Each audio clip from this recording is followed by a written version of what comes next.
میں مدینہ مارہرا کی قسمت ہے۔ وہ خرابی تھی ہماری شادیوں کہ ہم بینڈ بجاتے تھے، اور اس علاقے میں الحمدللہ اس سال بینڈ اور نہ بجائیں گے کوئی فائدہ نہیں ہے اسے، ٹھیک سوائے نقصان کوئی فائدہ نہیں۔ اب سنیے آپ، ایک چیز بہت بڑی خرابی مولانا غلام گیلانی صاحب کے سامنے کہہ رہا ہوں اس لیے کہ یہ میرے ساتھ تھے۔ ہم لوگ جامع سمدیہ پہنچے، گیٹ بند تھا مدرسے کا، گاڑی کچھ دیر کے لیے باہر کھڑی ہوئی تو ہم نے دیکھا، ہم نے بھیڑ کیسی لگی تھی مدرسے کے سامنے، بات کیا ہے؟ بات غور سنیے گا آپ، 2 منٹ کی بات ہے بس ختم۔ بھیڑ کیسی لگی بھائی، بات کیا ہے؟ تو کہا کہ جنازہ آیا۔ وہی جنازہ کہاں ہے؟ تو مدرسے کے اندر۔ تو آپ لوگ کیا کر رہے تھے؟ غور کریے گا کہ جنازہ اندر ہے تو باہر آپ لوگ کیا کر رہے ہو بھائی؟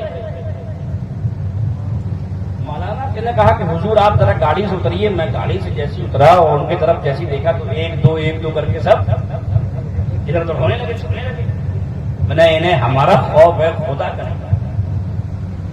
کاش اللہ کا خوف ہو جاتا ہے۔ وہاں پوچھا بھائی آپ باہر کیسے؟ جنازہ آیا ہے تو پھر آپ یہاں کیا کر رہے ہیں جنازہ اندر رکھ کے؟ کیا وہ نماز ہو رہی ہے؟ تو بھیا کہ آپ لوگوں میں سے کوئی مسلمان نہیں ہے کیا؟ بتائیے، آپ لوگوں میں سے کوئی مسلمان نہیں ہے کیا؟ کیا آپ لوگوں پر یہ حق نہیں بنتا تھا کہ اپنے بھائی کی نماز جنازہ پڑھیں؟ بنتا تھا، لیکن وجہ کیا تھی؟ وہی بے راہ روی، غلط چیزیں۔ کیا کہ ہم نہائے ہوئے نہیں ہیں، ہم ناپاک ہیں، ہمارا اس درجہ ٹوٹ گیا۔ یہ کون کہہ رہا ہے؟ مسلمان۔ یہ کس کی زبان ہے؟ مومن کی۔ اب سوچیے آپ، معاشرے کے اندر، اپنی سوسائٹی کے اندر سب سے بڑی ایک خرابی یہ پیدا ہو رہی ہے کیا کہ ہم جنازہ تو 500 آدمی لے کے چلتا ہے، ہم بھی کندھا لگا لیں، ہم بھی کندھا لگا لیں، یہ بھی کندھا لگا لیں، وہ بھی کندھا لگا لیں، سب جنازہ لے کے اس سے گھر سے چلیں گے، اور جب جہاں نماز جنازہ ہوگی وہاں رکھ دیا جائے گا جنازہ، اور اس میں 500 میں سے 100 کھڑے ہیں جو نماز کے لیے کھڑے ہیں، باقی 400 الگ کھڑے ہیں، کم سے کم 20 قدم 50 قدم دور کھڑے ہیں۔ وہ کیوں آئے تھے بھائی؟ کیا جنازے کے ساتھ کوئی رجسٹر چلتا ہے کیا؟ جیسے شادیوں میں چلتا ہے بیوہار والا کہ ہم اپنا بیوہ لکھوا جائیں اور جائیں گھر ختم۔ بتائیے آپ کیا چلتا ہے؟ رجسٹر چلتا ہے کیا؟ یا صرف منہ دکھانے آئے تھے کہ ہم تمہارے جنازے میں، ہم تمہارے باپ کے جنازے میں، تو ہم تمہارے بھائی کے جنازے میں، ہم تمہارے ماں کے جنازے میں شریک ہو گئے؟ یہ منہ دکھانے آئے تھے؟ آپ نے اس انتقال کرنے والے اپنے بھائی مومن و مسلمان کا حق مارا ہے۔ اس کا حق یہ تھا کہ آپ اس پر نماز جنازہ پڑھتے اور اس کی یہ دعائیں مغفرت کرتے، یہ حق تھا۔ اب بتائیے یہ برائی ہے یا نہیں ہے؟ بتائیے۔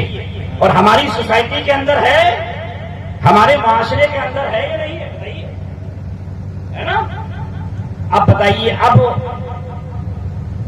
آپ اس کوئی بھی علاقے میں کوئی کسی کا بھی انتقال ہو جائے، مومن ہے، سنی صحیح العقیدہ ہے، تو آپ نماز پڑھنے جائیں گے، آپ تماشے کے لیے نہیں جائیں گے، آپ آدمی گننے نہیں جائیں گے وہاں پر۔ اور مولانا غلام گیلانی صاحب بیٹھے ہیں، جب ہم ایک فاتحہ چہلم میں گئے، وہاں ہماری تقریر ہو رہی تھی، تو اسی بات پر ہم نے کہا تھا برا مت ماننا، بات حق ہے، کڑوی ہے، اتارنا مشکل ہے حلق کے نیچے، لیکن سنو، ہم نے وہاں کہا تھا 1000 آدمی جنازے میں آیا اور اس میں سے 800 آدمی کھڑے رہے باہر، 200 نے نماز جنازہ پڑھی. اب جب اس کے 40ویں کا وقت آیا, اس کے لڑکوں نے یہ دعوت دی کہ ایصال ثواب کے لیے آؤ, ہماری والدہ ہمارے باپ کے لیے ایصال ثواب کرو. پھر 1000 آدمی پہنچا تو اس میں سے ایسا نہیں ہوا کہ 200 نے کھانا کھایا ہو اور 800 واپس چلے گئے. بولیے, آپ رشتے داروں کو بلاتے ہیں نا کہ بھائی ہمارے والد کا انتقال ہو گیا ہے, تو بھاگتے ہیں سب, چلو بھائی چلو 500 اکٹھا ہو گئے. اب جب 40ویں کا وقت آیا پھر انہیں رشتے داروں کو آپ نے بلایا کہ آؤ بھائی, تو پھر 500 اکٹھا ہو گئے. تو نماز جس نے پڑھی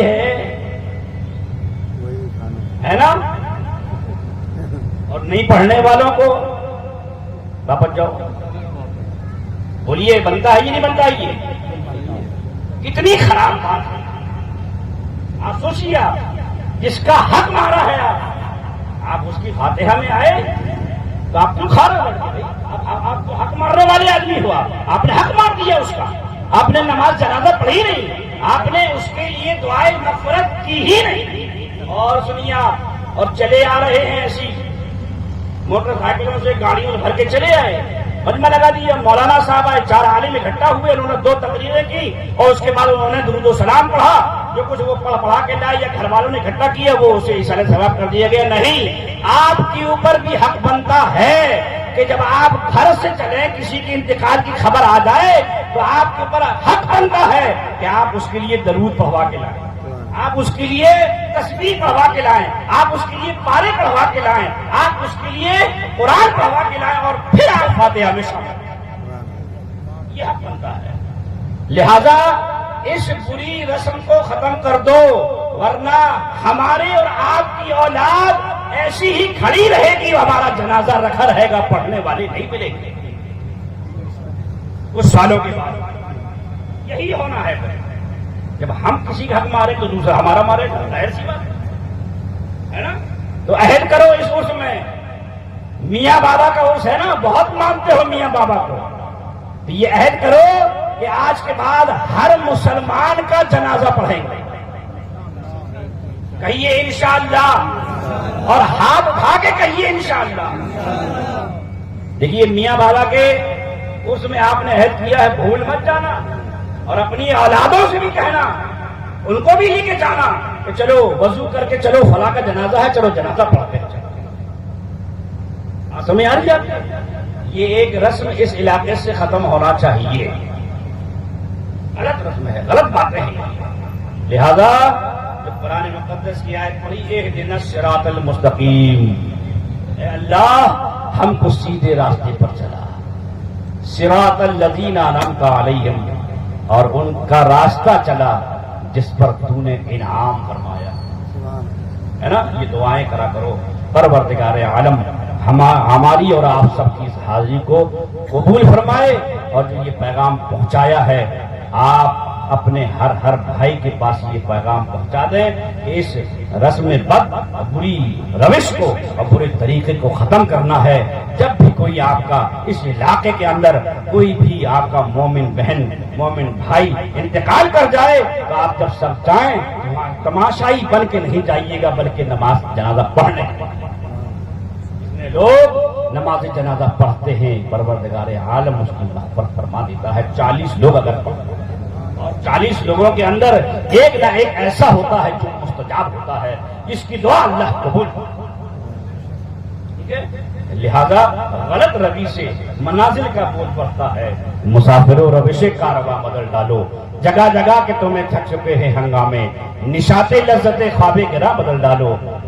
سفینہ اب بھی کنارے پہ لگ ہو سکتا ہے, ہوا کے رخ پہ چلو, بادواں بدل ڈالو. استغفر اللہ ربی من کل ذنب واتوب الی اللہ وما علینا الا البلاغ.